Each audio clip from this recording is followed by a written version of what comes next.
welcome to my physics class. So last class we have discussed on numericals based on the electric field. So today we are going to discuss the electric field into a circular ring in which charges are uniformly distributed. देखो क्या चीज होता है ये वाला चीज। अच्छा मान के चलो कि यहाँ पे मैंने क्या किया, यहाँ पे मैंने एक सर्कुलर रिंग बनाया। यहाँ पे मैंने क्या बनाया, सर्कुलर रिंग बनाया। ये जो सर्कुलर रिंग मैंने बनाया ये क्या हुआ ना, हम इसका यहाँ पे सेंटर है, ये इसका रेडियस r है और हमको ये वाला पॉइंट उसका एक्सिस है, इससे घूम रहा है ना, ये वाला उसका क्या होगा एक्सिस। ऐसे सर्कुलर रिंग है, ये वाला उसका एक्सिस है, ये वाला उसका रेडियस है। आया समझ में कि नहीं? तो अब हमको क्या फाइंड आउट करना है। अच्छा यहाँ पे क्या हुआ है, charges Q are uniformly distributed at any point you will find charge close to any point। हमेशा पूरा चारों तरफ क्या है, प्लस Q चार्ज ही है। यहाँ पे है चारों तरफ प्लस Q चार्ज ही है। आया समझ में? मुझे क्या फाइंड आउट करना है, मुझे इलेक्ट्रिक फील्ड ये पॉइंट में कैलकुलेट करना है। मुझे इलेक्ट्रिक फील्ड ये पॉइंट एक्सिस वाला पॉइंट जो कि सेंटर से x डिस्टेंस पे है, इसे मैं यहाँ पे मुझे क्या करना है, इलेक्ट्रिक फील्ड फाइंड आउट करना है। कैसे करेंगे? तो देखो अगर वहां पे है इस तरह का, क्या होता है वहां पे, अब ये जो एलिमेंट है, छोटा सा एलिमेंट ले लो, छोटा सा एलिमेंट में उसका चार्ज को मान लो dq, हम कहते चार्ज जो यूनिफॉर्मली डिस्ट्रीब्यूटेड है, छोटा सा एलिमेंट को चार्ज क्या मान लो, dq मान लो। अब dq का एक इलेक्ट्रिक फील्ड यहाँ पे आएगा इस डायरेक्शन पे, अरे हाँ या ना, ये डायरेक्शन पे इलेक्ट्रिक फील्ड है, ऊपर ही जाएगा। मान के चलिए यहाँ पे एंगल थीटा हुआ, तो ये वाला मैं एक्सटेंड कर लेता हूं, तो यहाँ पे कंपोनेंट इसका आएगा DE cos थीटा। अब नीचे वाला का कंपोनेंट आएगा DE sin थीटा। आया समझ में? अरे हाँ या ना, क्यों आएगा ना, ये थीटा हुआ तो ये वाला भी थीटा होगा, अपोजिट एंगल, तो ये वाला आएगा DE cos थीटा, नीचे की तरफ आएगा DE sin थीटा। अब इसका एक सिमेट्रिक पार्ट नीचे की तरफ आएगा। कोई भी तुम चीज ले लो, सर्कुलर शेप का कोई भी चीज ले लो, इसका सिमेट्रिक एग्जैक्टली ऑपोजिट में है, इसका सिमेट्रिक इधर आएगा, इसका सिमेट्रिक इधर आएगा। कोई भी पॉइंट का सिमेट्रिक पॉइंट उसके ऑपोजिट में ही आएगा। अरे हाँ या ना? तो यहाँ पे जो एलिमेंट था ये इसका सिमेट्रिक था, तो इसका जो इलेक्ट्रिक फील्ड आएगा, इधर आएगा, तो कैसे आएगा, ऐसे ही आएगा। अरे हाँ या ना? अच्छा ये वाला पूरा स्ट्रेट लाइन नहीं हुआ, आया समझ में? तो ये वाला बंदा क्या बन गया, वही इलेक्ट्रिक फील्ड। क्यों वही इलेक्ट्रिक फील्ड? क्योंकि अगर ये x हुआ, ये r हुआ, तो इसका डिस्टेंस क्या बनेगा, r² + x² का रूट, आगे नहीं। अच्छा अब इसका डिस्टेंस क्या बनेगा, ये भी x ये भी r हुआ, तो इसका डिस्टेंस भी बनेगा r² + x² का रूट। आया समझ में? अरे हाँ या ना? आ रहा है समझ में कुछ? अरे हाँ या ना? नहीं इसमें किसका दिक्कत है? तो अगर ये भी क्या मान लो कि ये भी थीटा एंगल है, तो ऑपोजिट एंगल ये भी थीटा होगा, तो यहाँ पे क्या बनेगा, DE cos थीटा, और यहाँ पे क्या बनेगा, DE sin थीटा। यहाँ पे क्या बनेगा, DE sin थीटा। आया समझ में कि नहीं? अरे हाँ या ना? आया समझ में? अब देख कंपोनेंट को अगर रिजर्व करेंगे तो क्या बनेगा कि DE cos थीटा दोनों एक तरफ है। तो मैं क्या मान लूं कि मैं कोई भी सेगमेंट देखूं, उसका हर एक D कंपोनेंट का DE cos थीटा के एक्स एक्सिस में आएगा, हर कोई किसी का भी DE का DE cos थीटा आएगा, आगे नहीं। और वर्टिकली DE sin थीटा, चाहे ऊपर की तरफ या नीचे की तरफ। अब यहाँ पे क्या होगा, जो भी कंपोनेंट तुम इधर ले लो, उसका एक सिमेट्रिक कंपोनेंट इधर आएगा, फिर उसका DE इलेक्ट्रिक फील्ड होगा, फिर उसका DE cos theta x axis में होगा, फिर y एक्सिस में DE sin थीटा होगा। जो DE sin थीटा होगा, वर्टिकली जो DE sin थीटा होगा, अपवर्ड या डाउनवर्ड, वो वाला कंपोनेंट कैंसिल आउट हो जाएगा। क्यों? देख अगर इसका सिमेट्रिक में एक डी साइन थीटा नीचे की तरफ, एक डी साइन थीटा ऊपर की तरफ आया, तो ये डी साइन थीटा, ये डी साइन थीटा क्या हो जाएगा, कैंसिल आउट हो जाता है। बचता है कौन, ना डी cos थीटा बचा है, क्या बचेगा, डी cos थीटा बचेगा। अरे हाँ या ना समझ में नहीं आ रहा है। अच्छा ठीक है, अब डी cos थीटा जितना भी आएगा, जितना छोटा छोटा पार्ट हम यहाँ से लेंगे, जितना छोटा छोटा पार्ट हम यहाँ से लेंगे, क्या होगा ना, डी cos थीटा मेरा r होते ही जाएगा, डी cos थीटा मेरा क्या होते जाएगा, r होते जाएगा। आया समझ में ना, इसमें किसका डाउट है क्या, अरे हाँ या ना बोल, अरे हाँ या ना। तो डी cos थीटा अगर r होगा तो क्या होगा कि जो मेरा नेट इलेक्ट्रिक फील्ड आएगा, जो मेरा नेट इलेक्ट्रिक फील्ड आएगा वो क्या होगा ना, summation of D E cos theta ही होगा। क्या होगा, summation of D E cos theta ही होगा। हाँ या ना, आ रहा है समझ में, अरे हाँ या ना। तो ये वाला डायग्राम तुम कर लो, मैं कुछ देर के लिए कुछ चीज मिटा देता हूं। अच्छा, यहां से cos थीटा भी मुझे कैलकुलेट कर लेने दो। cos थीटा क्या हो जाएगा, cos थीटा हो जाएगा, ये वाला राइट एंगल ट्रायंगल है, ये थीटा हुआ, तो cos theta equal to base by hypotenuse. तो बेस क्या है, x बाई हाइपोटेन्यूज क्या है, r square plus x square का root over, r square plus x square का रूट ओवर। अब d क्या बनेगा ना, d मेरा बनेगा बीटा, स्मॉल इलेक्ट्रिक फील्ड है, किसके लिए ना, स्मॉल चार्ज के लिए, बीटा dq बाई ये वाला डिस्टेंस बनेगा, डिस्टेंस का स्क्वायर, तो r square plus x square का रूट ओवर का स्क्वायर, तो बन गया कि r square plus x square. तो ये वैल्यूज को मैं लेके वहां पे डेरिवेशन करता हूं, देखो कैसे होता है। ये वाला थोड़ा सा मिटा देता हूं, देखो कैसे होगा कि DE अगर हुआ तो मेरा E इक्वल टू फॉर्मूला में क्या आ जाएगा ना, DE cos थीटा का इंटीग्रेशन, DE cos थीटा का इंटीग्रेशन। D का वैल्यूज क्या है ना, beta dq divided by r square plus x square, cos theta का वैल्यूज क्या है, x by r square plus x square का रूट इंटीग्रेशन। आया समझ में। अब देख, बीटा कांस्टेंट है, ये वाला भी कांस्टेंट है, x भी बाहर चल जाएगा, तो r square plus x square का पावर मिलेगा मुझे 3/2। सिंपली मुझे dq का इंटीग्रेशन करना है, dq का इंटीग्रेशन करने से मुझे क्या मिलेगा ना, सिंपली q ही मिलेगा। बीटा का वैल्यू डाल दो 1/4 पाई एप्सिलॉन 0 q बाई, अच्छा यहाँ पे क्या होगा ना, r इज, अच्छा ये वाला वहीं पे रख लो, यहाँ पे कोई कंडीशन अप्लाई मत करो, r square plus x square का पावर 3/2, e का वैल्यू आ गया ये वाला 1/4 pi epsilon 0 qx by r square plus x square का वैल्यू 3/2।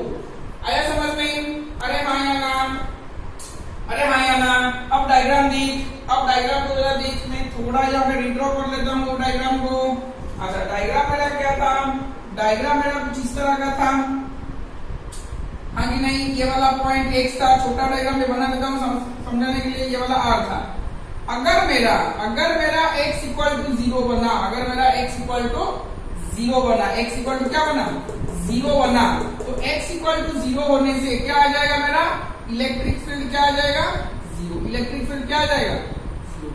x इक्वल टू 0 हुआ तो अंदर की तरफ ही जाएगा।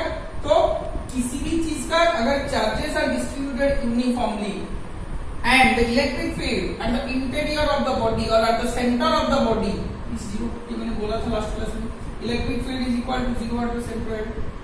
अच्छा, नेक्स्ट पार्ट को देख, x is very very greater than r, x is very very greater than r।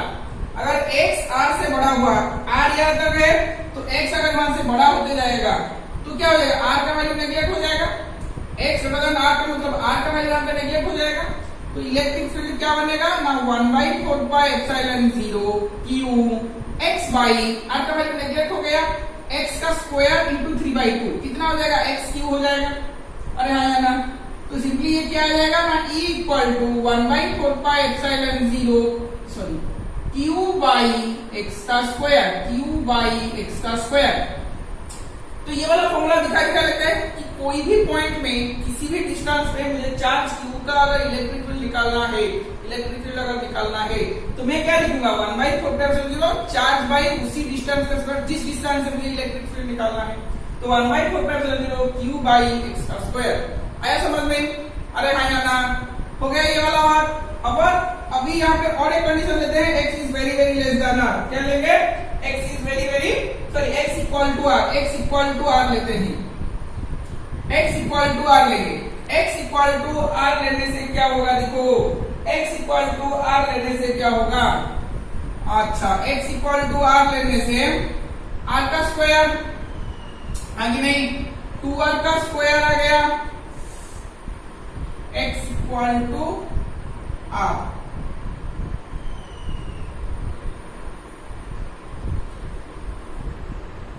r लेने से ये वाला फॉर्मूला को आ जाओ, हाँ कि नहीं? तो x इक्वल टू r होने से क्या होगा? डायरेक्ट यहाँ पे मुझे r के डिस्टेंस भी कैलकुलेट करना है, तो सिंपली मेरा क्या आ जाएगा? e equal to 1/4πε0 q by r का स्क्वायर। यही वाला फॉर्मूला में लिख लूं, e equal to 1/4 q by x का स्क्वायर। x की जगह क्या लिखूंगा मैं? आधी लिखूंगा। x की जगह में क्या लिखूंगा? आधी लिखूंगा। आया समझ में कि नहीं? अरे हाँ या ना? हो गया ये वाला चीज, ठीक है। अब देखते हैं कि हमारा जो ये इलेक्ट्रिक फील्ड है ये कहां पे मैक्सिमम होगा, कहां पे ये मैक्सिमम होगा, कौन से डिस्टेंस पे that electric field will be maximum. अच्छा यहां तक कर लो, फिर हम निकालते हैं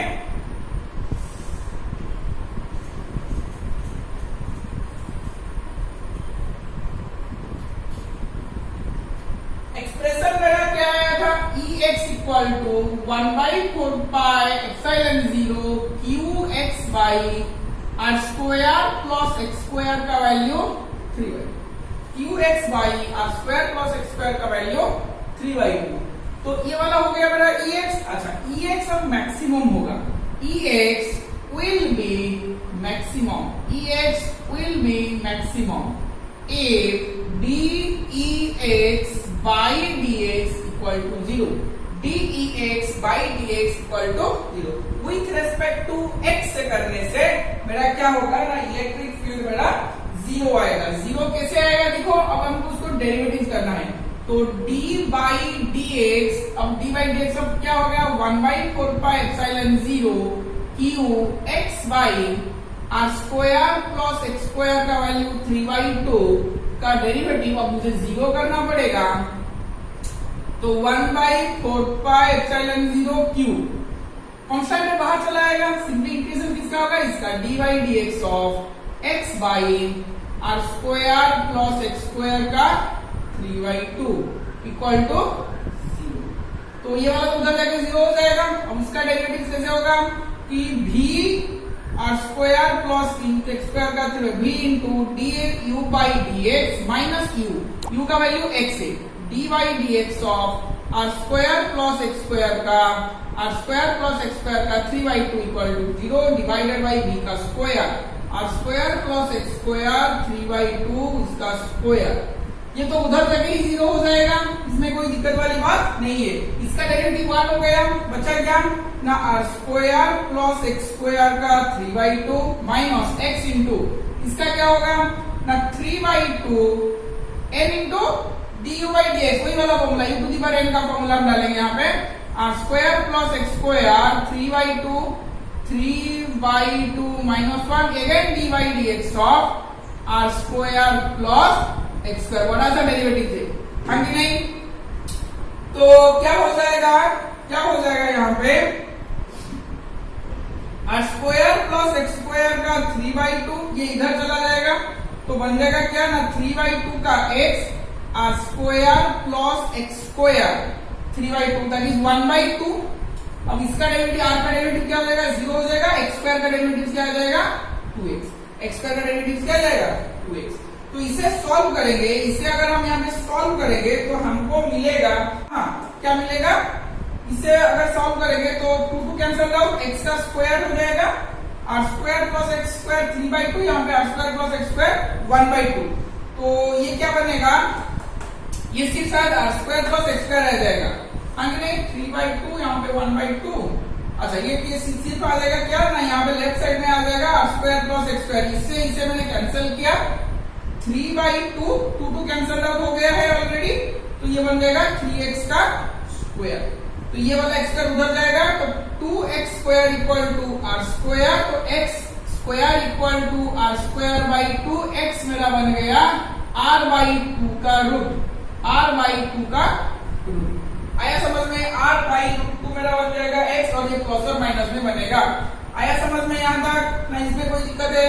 हो गया ना? तो x equal to r by 2 के डिस्टेंस में मेरा जो इलेक्ट्रिक फील्ड है वो वाला मैक्सिमम होगा, है कि नहीं? अब इसे लेके यहाँ पे पुट कर लो, इसे लेके यहाँ पे पुट कर लो, इसे लेके वहां पे पुट कर लो, तो आंसर क्या आएगा इलेक्ट्रिक फील्ड? ये खुद कर लेना 8x। अच्छा ये मैं लिख लो, ये मिटा देता हूं। अच्छा देखो x equal to r by 2 पे तो ex क्या होगा? ex will be maximum, ex will be maximum r x equal to r by root 2, x equal to r by root 2। तो मेरा इलेक्ट्रिक फील्ड क्या बन जाएगा? इलेक्ट्रिक फील्ड का वैल्यू आ जाएगा कि 2 by 3 का पावर, 2 by 3 का पावर तो square root 3 into 1 by 4 pi epsilon 0 q by r का स्क्वायर, q by r का स्क्वायर। ये वाला खुद कैलकुलेट करोगे, वहां पे वैल्यू डाल दो, x equal to r by root 2 पे यही आएगा। आया समझ में? अरे हाँ या ना? तो यहाँ तक हो गया, यहाँ पे किसी का डाउट नहीं होगा। तो यहाँ पे और एक चीज देखने की बात है, क्या होता है देखो, अगर हम ex और x के बीच में ग्राफ बनाएंगे, ex और x के बीच में ग्राफ बनाते हैं, x के बीच में ग्राफ बनाते हैं तो क्या आएगा? ex और x के बीच में ग्राफ बनाते हैं तो क्या आएगा? देखो ये वाला पॉइंट मेरा क्या है? x इक्वल टू 0 है। ये वाला पॉइंट मेरा क्या है? x इक्वल टू 0 है। अच्छा मेरा x का वैल्यू मैक्सिमम कहां पे आएगा? x का वैल्यू मैक्सिमम कहां पे आएगा? r by root 2, that means plus और माइनस r बाई रूट 2 से स्क्वायर रूट लेंगे तो प्लस और माइनस रूट 2 में प्लस में आएगा ये, तो माइनस में आएगा यहाँ पे माइनस, हाँ कि नहीं? तो यहाँ पे क्या होगा कि मेरा वैल्यू जो है वो 0 से ही आएगा, यहाँ पे है ना, तो ये आस्ते आस्ते इंक्रीज करते जाएगा, इंक्रीज करते ही ऐसे ही जाएगा। अरे हाँ यार, इंक्रीज करते ही ऐसे ही जाएगा, तो यहाँ पे मैक्सिमम होगा, यहाँ पे कितना होगा? x equal to r by root 2। और यहाँ पे भी नेगेटिव में भी वो इंक्रीमेंट होगा, नेगेटिव में भी वो इंक्रीमेंट होगा, हाँ कि नहीं? तो ये जो मैक्सिमम वैल्यू है ये इसका क्या होगा ना? Minus r by root 2। आया समझ में? अरे हाँ या ना? देखो 0 था, 0 से इंक्रीज हुआ, मैक्सिमम तक आया, फिर वो डिक्रीज होकर यहाँ पे 0 आएगा, हाँ कि नहीं? x बढ़ते बढ़ते जाएगा। तो आया समझ में? अरे हाँ या ना? x इक्वल टू आर पे ये अपना क्या वैल्यूज रखे, वो वाला ग्राफ हम करेंगे। तो ये तक यहाँ तक समझ में आ गया, हाँ कि नहीं? x equal to r by root 2 में इसका वैल्यू मैक्सिमम होगा, माइनस आर रूट में नेगेटिव में आएगा। आया समझ में? अरे हाँ यहाँ दिया गया है एक सेमी सर्कुलर रिंग है जिसका रेडियस r है, जिसपे चार्ज जो है यूनिफॉर्मली डिस्ट्रीब्यूटेड है, और उसका एक नया चीज दिया गया है कि लीनियर चार्ज डेंसिटी जो है उसको वैल्यूज दिया गया है lambda. Find the electric field at the centre of the ring, find the electric field at the centre ring. और एक बार क्वेश्चन में बोल देता हूँ, a semicircular ring of radius r having linear charge density lambda, find the electric field at the center of the semicircular ring। तो देखो इसमें कैसे होगा, मान के चल मैंने क्या लिया कि एक सेमी सर्कुलर को ऐसे ले लिया, एक सेमी सर्कुलर को ऐसे ले लिया, अब क्या होगा? ये वाला हो गया उसका सेंटर, यहाँ पे plus Q plus Q plus Q चारों तरफ डिस्ट्रीब्यूटेड है, प्लस क्यू। आया कि नहीं समझ में? अब ये वाला चीज उसका डायमीटर बना, तो ये वाला यहाँ से रेडियस बनेगा, रेडियस कितना है? r है, रेडियस कितना है? रेडियस कितना है? अब क्या होगा कि यहाँ पे कुछ एक नया चीज दिया गया है कि लीनियर चार्ज डेंसिटी, क्या दिया गया है? Linear charge density. इसका फॉर्मूला क्या है कि charge by length, charge by length, linear charge density का क्या है? Charge by length. तो चार्ज मेरा क्या बनेगा? Q, लेंथ मेरा L बनेगा, ये मेरा लैम्बडा बनेगा। एक्चुअली क्या होता है कि हर एक पार्ट में इक्वली चार्ज है, तो जिस पार्ट में तो जिस हिसाब से कंसीडर करना चाहेगा वहां पे Q बाई L मुझको चार्ज डेंसिटी मिलेगा, हर हिस्से में इक्वल तरह की चार्ज डिस्ट्रीब्यूट। इसको हम लैम्बडा पे रिप्रेजेंट करते हैं। आया समझ में कि नहीं? एल के लिए एल लेंथ में चार्ज कितना होगा? Q। तो एक पार्ट में कितना होगा? Q बाई L, वही वाला है लैम्बडा लिनियर चार्ज डेंसिटी। अब मुझे पूछा गया है कहां पे? सेंटर पे निकालना। तो मैंने क्या किया अब मैंने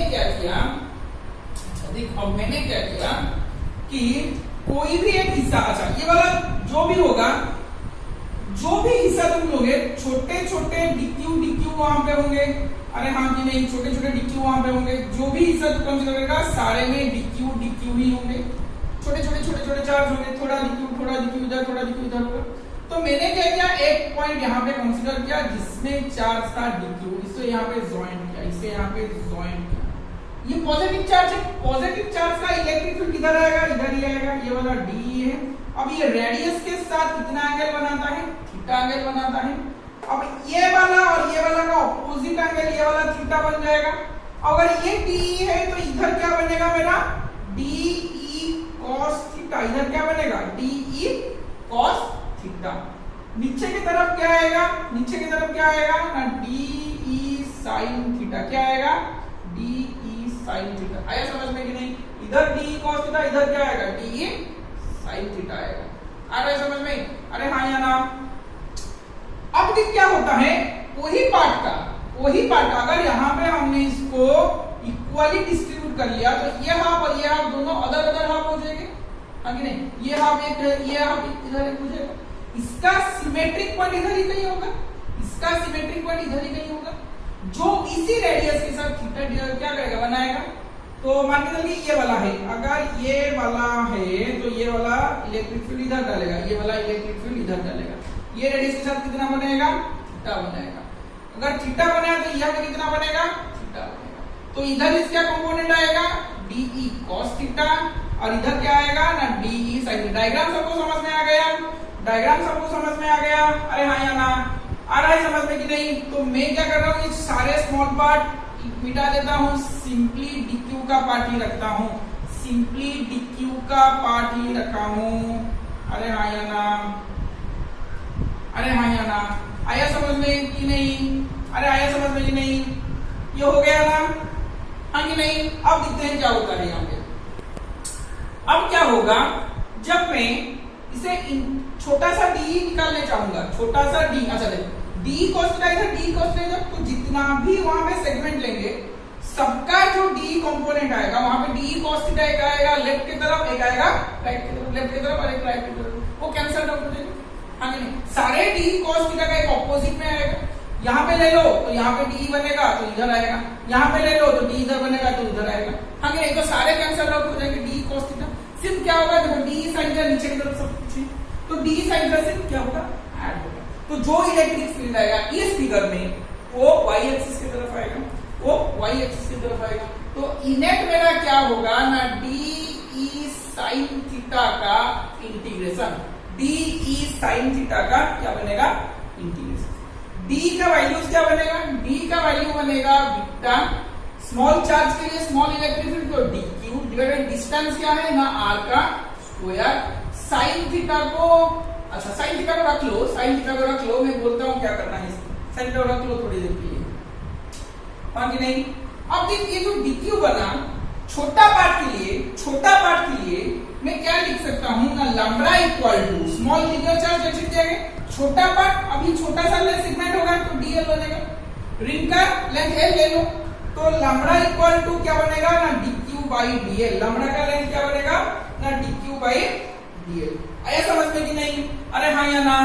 नहीं समझ में आ रहा है? तो DQ इक्वल टू क्या बनेगा? DQ इक्वल टू बनेगा lambda into DL। DQ equal to क्या बनेगा? Lambda into DL। आ रहा है समझ में? अरे हाँ या ना? तो DL क्या बनेगा? देखो, अगर इसे मैंने यहाँ पे छोटा सा हिस्सा कंसीडर किया, देखो और एक बार डायग्राम में कर लेता हूं, यहाँ पे छोटा सा जैसे कैलकुलेट करते हैं। अच्छा ये वाला R था, अब इसे छोटा वाला मैं बनाता हूं, ये अगर ये DL मेरा बना और ये R बना तो ये वाला कितना बनेगा? छोटा सा एंगल क्या बनेगा? थीटा बनेगा। Angle equal to arc by radius, मुझे फॉर्मूला पता है, angle equal to arc by radius. तो DL इक्वल टू क्या बनेगा? R into d theta. DL equal to क्या बनेगा? समझ में आ रहा है ना? तो ये वाला डीएल मैं वहां पे लिख सकता हूं। तो क्या मैं लिखूंगा dq equal to lambda DL की जगह r इंटू डी थीटा। आया समझ में? छोटा सेगमेंट के लिए छोटा सा एंगल कौन होगा? ये वाला टोटल एंगल क्या बन जाएगा? थीटा बन जाएगा। ये छोटा सा एंगल हमने कंसीडर किया तो ये से डी थीटा बनाएंगे। तो angle equal to arc by radius दोनों, तो DL equal to r theta बना। यहाँ पे मैं लिख सकता हूँ dq equal to lambda into r into. तो मैं यहाँ पे लिख सकता हूँ बीटा dq का value lambda into r into d theta, यहाँ पे साइन थीटा और divided by r square, divided by r square. ये वाला डायग्राम कर लो, ये वाला डायग्राम कर लो। अभी मैं डायग्राम करने जा रहा हूँ। ये वाला डायग्राम कर लो, ये वाला डायग्राम कर लो। अब मैं डायग्राम दिखाने जा रहा हूँ, स्पेस की जरूरत होगा। तो ये वाला हो गया। अब ये वाला लिख लो। अच्छा अब देखो क्या होता है अभी। अब इसे मैं इंटीग्रेट करूं तो यहाँ पे क्या बनता है मेरा r स्क्वायर बना है।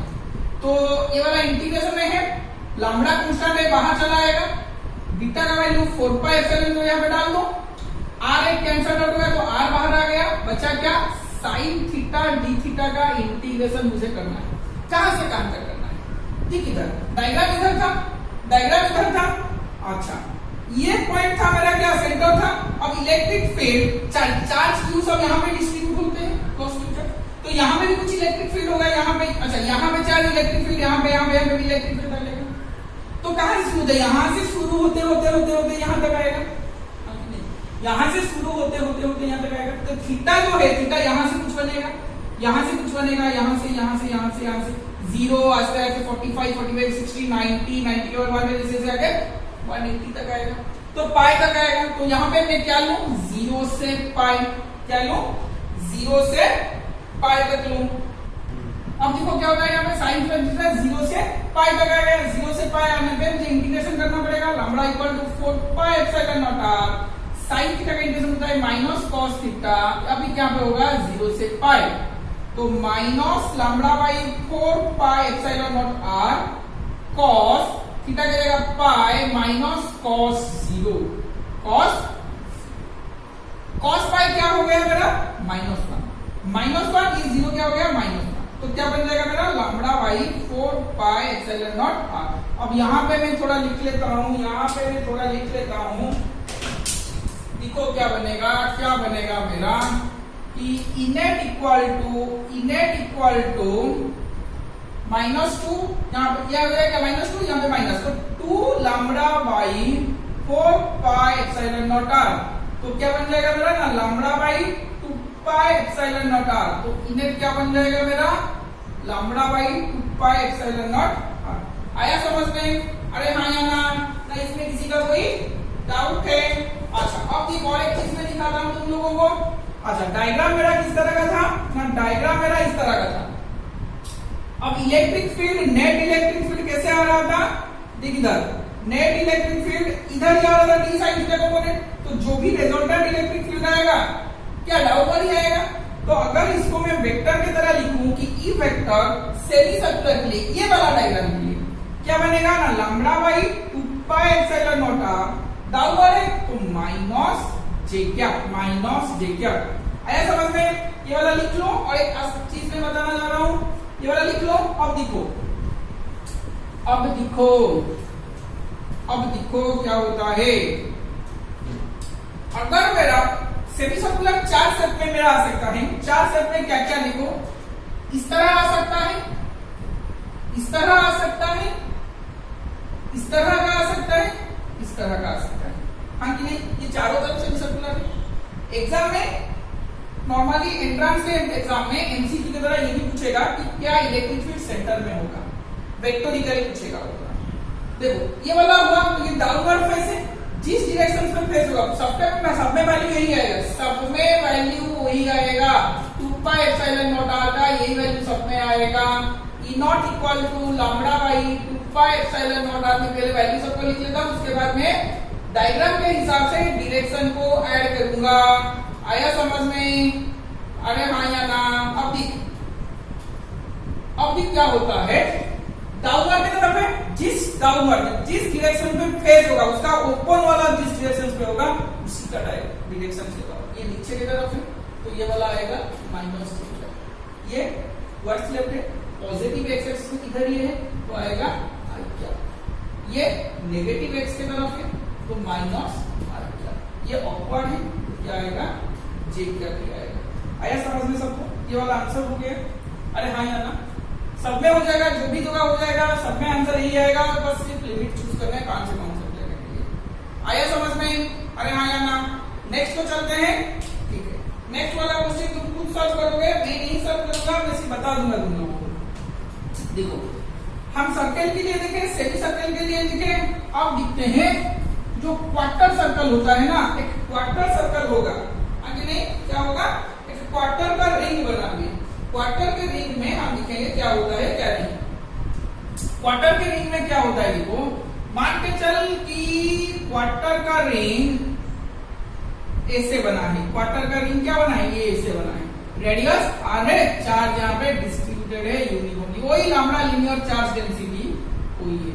तुमको निकालना है सेंटर में क्या बनेगा, सेंटर में इलेक्ट्रिक। खुद बनाओगे कैसे बनाना, यहाँ पे सिमेट्रिक का नहीं आएगा, यहाँ पे कोई भी चीज यहाँ पे तुम ले लो, ये ऐसे ही आएगा इलेक्ट्रिक फील्ड। ये वाला थीटा बनेगा, छोटा सा स्मॉल सा यहाँ पे डी थीटा बनेगा। अरे हाँ या ना? अब इसका लेंथ डीएल बनेगा, हाँ कि नहीं? ये वाला डी बनेगा, तो ये वाला एंगल बनेगा थीटा। इस तरफ कंपोनेंट बनेगा डी कॉस थीटा, इस तरफ कंपोनेंट बनेगा डी साइन थीटा। आया समझ में? यहाँ पे डी कॉस थीटा बनेगा और यहाँ पे डी साइन थीटा बनेगा। आया समझ में कि नहीं? अभी देखो डी कॉस थीटा और डी साइन थीटा तुमको निकालना पड़ेगा। डी खुद निकालोगे, डी कॉस थीटा का इंटीग्रेशन करोगे एक बार ई एक्स के लिए, खुद करोगे ये वाला ई वाई का इंटीग्रेशन करोगे d sine theta, e y का इंटीग्रेशन करोगे डी साइन थीटा से। एंगल क्या चूज करोगे, लिमिट क्या लोगे, देखो यहां से इंक्रीज होते हुए यहां तक गया है, तो कहां से कहां तक जाएगा, 0 से π/2, 0 से π/2 खुद करोगे ये वाला। अब ये एक एक्स इधर की तरफ आएगा, ई वाई इधर की तरफ, जो हिस्सा तुम लोगे उसका एक ही एक्स एक्सिस कंपोनेंट, उसका एक वाई एक्सिस कंपोनेंट आएगा। यहाँ पे कोई सिमेट्रिक फिगर नहीं है, कैंसल आउट नहीं होगा, तो फाइनल इलेक्ट्रिक फील्ड क्या आएगा ना, ई एक्स का स्क्वायर प्लस ई वाई का स्क्वायर का रूट ओवर। आया समझ में कि नहीं? अरे हाँ या ना? तो ये तीन चीज करना है तुमको, क्योंकि ये कभी कभी वो सेमी सर्कुलर वाला एक बार एग्जाम में भी आ चुका है, एक्स सेमी सर्कुलर वाला एक बार एग्जाम में भी आ चुका है। आया समझ में कि नहीं? तो इसमें किसी का डाउट नहीं है, हुआ? ठीक है, अगर डाउट होगा तो कमेंट सेक्शन में लिख लेना, हुआ? ठीक है, आज के लिए इतना ही। नेक्स्ट क्लास में हम डाइपोल के बारे में डिस्कशन करेंगे, हुआ? Thank you.